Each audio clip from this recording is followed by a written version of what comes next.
Todos y a todas. Perdón por la demora para subir los videos, tuve un par de problemas y aparte el cierre de trimestres en otros cursos, así que bueno, pero ya esta semana me pongo al día con todas las clases. Eh, bueno, seguimos viendo entonces del cuadernillo que les pasé, seguimos viendo las unidades, ahora nos toca la unidad 2 que es Revolución e Independencia. ¿Sí? Eh, entonces recuerden, en este cuadernillo se trata de ver la historia de la literatura argentina, sea de ficción o de no ficción, siempre atada justamente a la historia de nuestro país. ¿Sí? Por eso previamente en la unidad anterior eh, se vio el tema de la conquista de América, porque empezamos bien desde el principio, la literatura y la historia, y ahora seguimos con la parte de los virreinatos, la parte previa y la parte que ocurre durante los procesos de independencia en todo nuestro continente, sobre todo el de Argentina, ¿no? Así que bueno, como verán el título es Revolución e Independencia. Recuerden que siempre en este cuadernillo se trata de ver, como dije antes, la historia de la literatura muy ligada a la historia eh, de nuestro país y también lo que muchas veces se hace hincapié es sobre que a veces hay agujeros en la historia, hay como momentos en donde no hay documentos escritos sobre X hecho o sobre tal persona, entonces muchas veces algunos autores, incluso en la modernidad, en esta época, intentan llenar como esos vacíos, muchas veces con no ficción, o sea, buscando documentos, investigando, y muchas veces se trata de llenar esos vacíos con ficción. Por ejemplo, con eh, momentos históricos ficcionalizados. O sea, cómo se los imagina un autor que ocurrió tal momento. Por eso no hay manera de saber que eso sea así, y aparte se está ficcionalizando, pero bueno, siempre es una manera de, de poder completar esos agujeros que quedan en la historia, obviamente porque son cosas que ocurrieron hace 200 años o más. Eh, Se pierden muchas veces los documentos y los libros y las copias y los papeles, esas son cosas comunes en cualquier parte del mundo, obviamente. Así que bueno, empezando de que ya había virreinatos acá, que la corona española, para mantener el control de todo este continente, creó los virreinatos, que son como, digamos, son como filiales de su reino, por así decirlo, ¿no? Por eso se le llama virreinato, y el que manejaba toda esta zona se le decía virrey, no es el rey, es el virrey. Eh, Entre paréntesis, yo nací en una ciudad del conurbano bonaerense que se llama Paso del Rey. Y mucha gente dice, ah, se le puso porque en una parte cerca del río supuestamente una vez pasó el rey de España. No, pasó el virrey en ese momento. Así que debería llamarse Paso del Virrey, pero bueno, se llama Paso del Rey para simplificar y para magnificar un poco la historia, ¿no? Que no está de más. Así que bueno, primero, ¿qué es una revolución? La revolución es un cambio, ¿sí? Y generalmente las revoluciones no ocurren de forma pacífica y serena. Generalmente las revoluciones ocurren de forma no abrupta, pero de forma violenta y no demasiado charlada, ¿no? Es como que la revolución es justamente la intención del que está por debajo de sobrepasar el poder del que está arriba. Así que generalmente, si el que está abajo le pide amablemente que el de arriba deje el poder, no lo va a hacer el de arriba, así que muchas veces las revoluciones han sido violentas y con enfrentamientos y conflictos, obviamente. Acá se da un ejemplo de lo que es la revolución, por ejemplo, hormonal en el cuerpo de una persona entre los 12 y los 18 años. Y si algunos de ustedes tiene hijos entre esas edades, me imagino que sabrán lo que es la revolución de las hormonas. Tampoco es un momento muy tranquilo, ¿no? En la vida de una persona. Así que bueno, entendiendo que la revolución es un cambio y que ese cambio es, es algo que debe ocurrir, por así decirlo, en nuestro país ocurrió la revolución política a partir de los años 1800, ¿sí? Ven cómo era el mapa antes, ¿no? De nuestro continente. Lo que ahora es territorio argentino también incluía el territorio uruguayo, paraguayo, boliviano y una gran parte de Chile. Y esta parte se le llamaba el Virreinato del Río de la Plata. ¿Sí? Así que bueno, eh, la revolución política en este caso ocurrió porque los criollos, los que ya habían nacido acá, hijos de españoles o mestizos o de pueblos originarios, con toda la mezcla que ocurrió en ese momento, los criollos querían justamente esa independencia. Veían que había una desigualdad económica y una desigualdad social intolerable, así que empezó un fuerte sentimiento revolucionario y anti-español, anti-corona, ¿no? Obviamente también movido por el tema de lo económico, ¿no? Porque lo que obligaba a España, la corona española lo que obligaba era que todo lo que se vendía, todo lo que se exportaba y todos los tratados comerciales iban a España.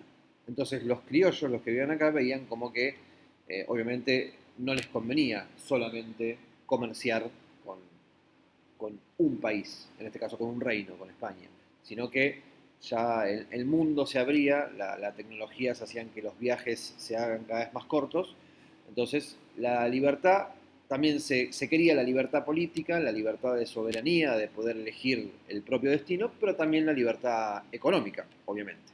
No vamos a decir que, no vamos a obviar semejante motivo por el cual empezaron los procesos revolucionarios, ¿no?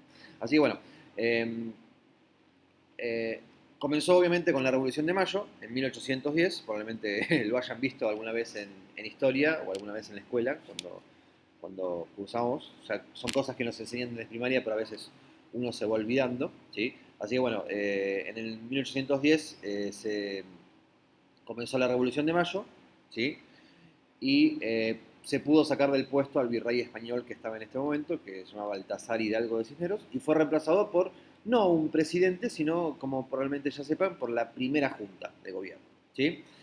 El secretario de la primera junta fue Mariano Moreno, ¿sí? También una persona bastante conocida. De hecho, les conté que yo nací en Paso del Rey, que es una localidad del distrito de Mariano Moreno, justamente, de Moreno, como se le dice comúnmente. ¿Sí? Así que bueno, el texto, que en muchos casos se les adjudica a Moreno y a veces mucha gente quizás duda de que quizás no lo haya escrito él, como dije recién, por ahí se haya completado algo, algún agujerito que queda en la historia, pero el texto fundamental de esta Revolución de Mayo es este plan revolucionario de operaciones de Mariano Moreno. Y acá tenemos una parte, ¿sí? Acá tenemos un fragmento del plan revolucionario de operaciones. Cuando vean en los textos que ocurre esto, que está acá, esto significa que el texto sigue, ¿sí? Que esto es un fragmento, que no es el texto completo, sino que el texto continúa. ¿Sí? Así que esto es lo que significa este signo de puntuación. ¿Sí? Que el texto continúa, pero en este caso, para este objetivo, no hace falta poner lo que continúa, sino que con esto, digamos que ya alcanza, por así decirlo. ¿No? Eh, Así que bueno, como dije recién, a veces algunos autores completaban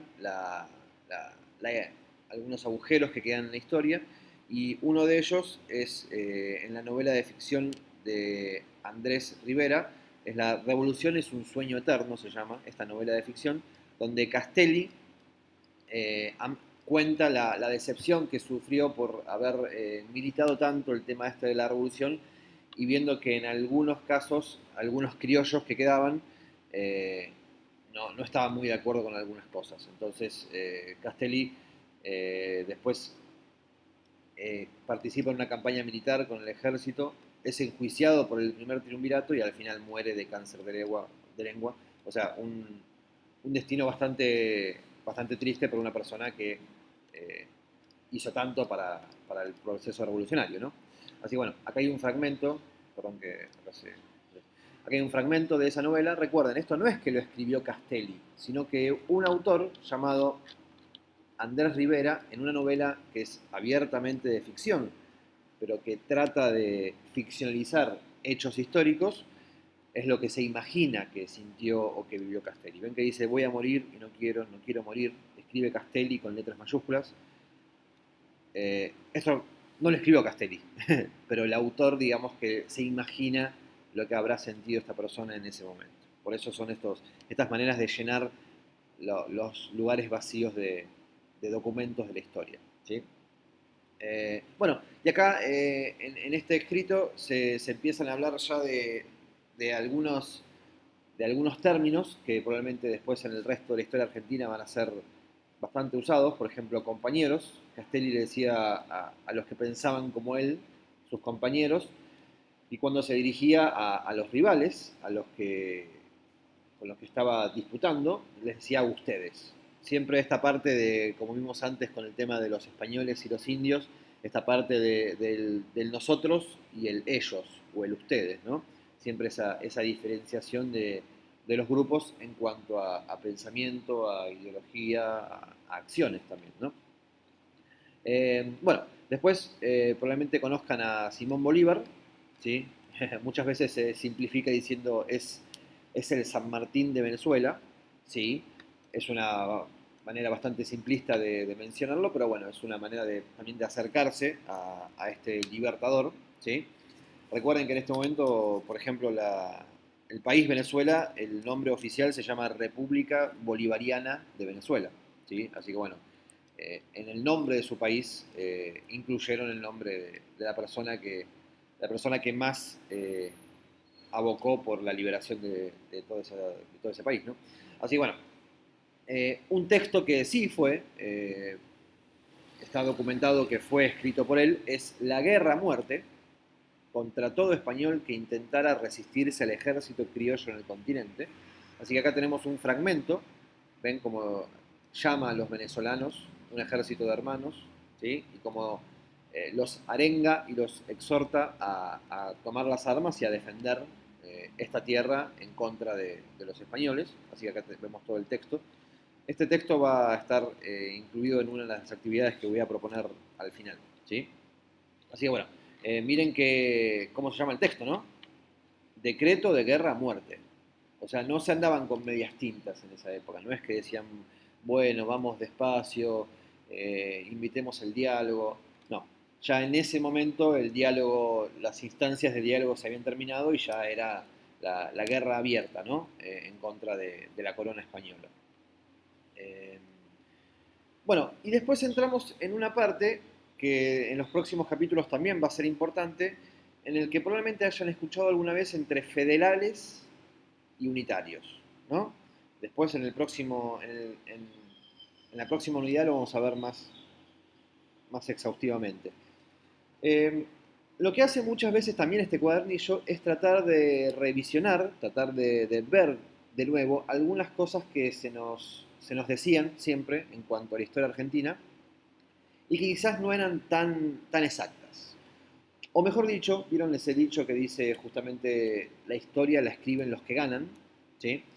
Probablemente haya habido veces en donde la visión que se nos daba en primaria, y en secundaria y en otros momentos, la visión que se nos daba sobre la historia argentina quizás era una visión parcial, obviamente como todo historiador es parcial, lo ve desde su propio punto de vista, pero probablemente lo que ve este cuadernillo y lo que quiere modificar es que quizás algunas visiones estaban hechas de tal manera a propósito para continuar con un modelo o con una manera de pensar. Entonces, por ejemplo, Bartolomé Mitre, uno de los políticos más influyentes de la época en ese momento en Argentina, si bien siempre había una opinión favorecedora sobre San Martín, ¿sí? También era una opinión bastante superficial y una opinión que se enfocaba más que nada en sus cualidades individuales y no tanto en sus cualidades que tenían que ver con el grupo y con lo social, ¿sí? ¿Qué significa esto? La historiografía liberal, uno de los primeros exponentes era Bartolomé Mitre, eh, se beneficiaba, la idea de progreso que pensaban era una idea independiente de España, sí, pero una idea que no era soberana del todo, sino que la idea era seguir comerciando con Europa, seguir siendo en un punto súbditos de otro reino, o sea, para beneficiarse económicamente. Acá vemos, por ejemplo, que la identidad que proponían en esa época era una identidad que veía a la ciudad de Buenos Aires como el centro del país, la ciudad puerto, por donde pasaba todo, por donde salía y por donde entraba todo, ¿sí? Pero una idea entonces donde muy pocos se beneficiaban de ese pasaje de mercancías mediante el puerto. Y era, una par- y era, un, y era unos pocos sectores de las clases altas de Buenos Aires que se beneficiaban justamente de eso y no dejaban mucho para el resto. Entonces su idea de progreso, más que nada, no era tanto una idea soberana de manejarnos a nosotros mismos, sino de seguir comerciando con principales potencias europeas, sobre todo con Gran Bretaña, eh, para tener un rédito económico. Pero todo ese comercio con muchos países, por ejemplo con Gran Bretaña, justamente no beneficiaba la libertad de todo el pueblo, sino que seguíamos, digamos, estando súbditos o estando atados frente al poder económico de otros. ¿Sí? Entonces, eh, a la gente en ese momento que se beneficiaba de eso, por ejemplo Bartolomé Mitre, les convenía que la imagen de San Martín no sea la de un líder que unía, sino que sea solamente se ensalce y se glorifiquen sus cualidades individuales. Porque bueno, justamente cuando una persona, cuando reina el individualismo, la gente no se junta y no se revoluciona, justamente, ¿no?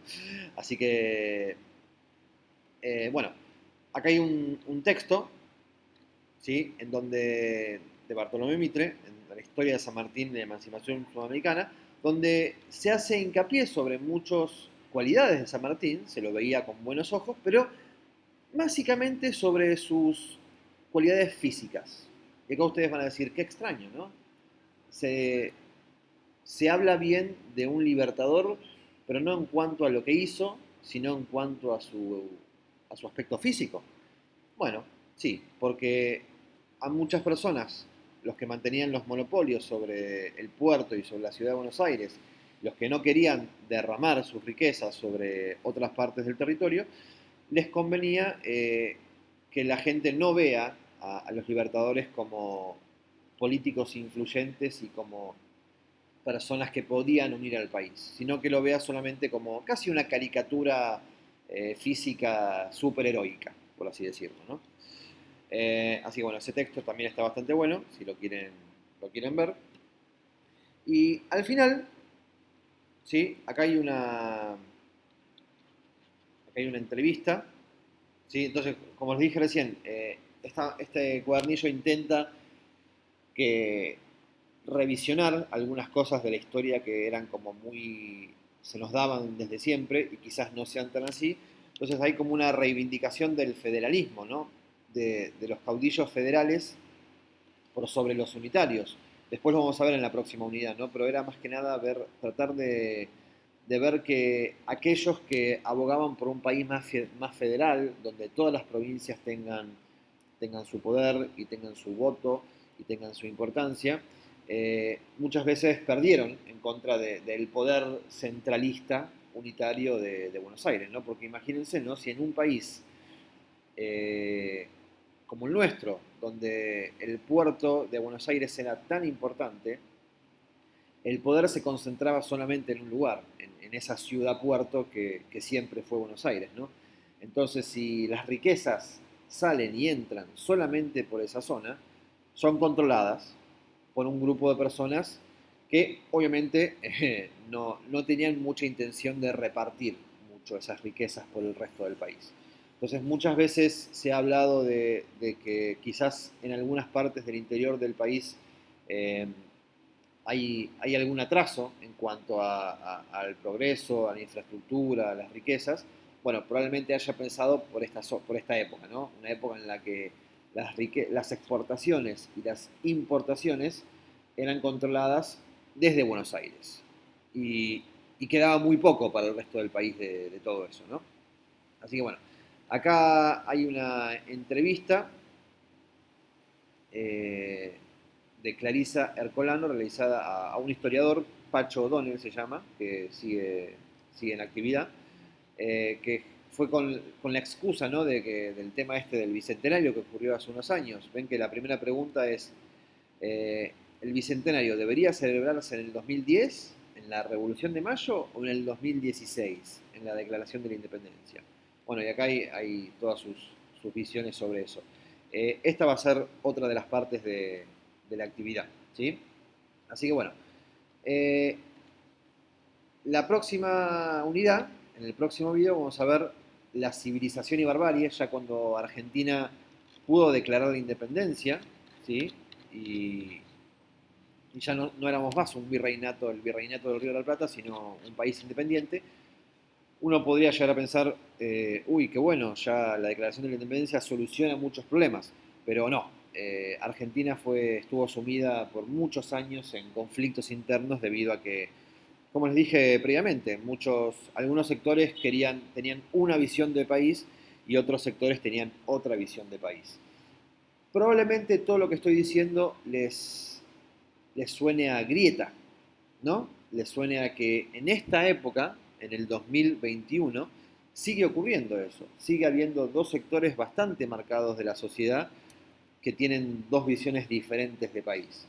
Sí, sigue ocurriendo lo mismo, con muchas variantes, porque el país, las tecnologías y las sociedades han cambiado, pero básicamente la base de todo lo que ocurre ahora ocurrió en esta época. Así que bueno, la actividad siguiente creo que es la actividad número 4. Ahora voy a confirmarlo después cuando lo suban al Classroom. Eh, Pueden elegir dos textos. Tienen que hacer uno solo, pero tienen que elegir entre dos, no entre varios como hicimos antes, sino entre dos textos. Eh, Pueden hacer sobre este, pueden hacer sobre el decreto de guerra a muerte de Simón Bolívar y hacer todas estas preguntas, estas respuestas, digamos, responder estas preguntas, por así decirlo. ¿Sí? Este está en la página 41. Pueden elegir ese o elegir la entrevista que se le hace a este historiador Pacho O'Donnell, que está acá en la página 47. ¿Sí? O sea, o el texto de la página 41 o el texto de la página 47. ¿Sí?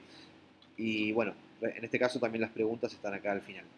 ¿Sí? Así que bueno, hagan cualquiera de los dos que quieran. ¿Sí? Y bueno, nos vemos en la próxima unidad, que es la unidad número 3. ¿Sí? Así que bueno.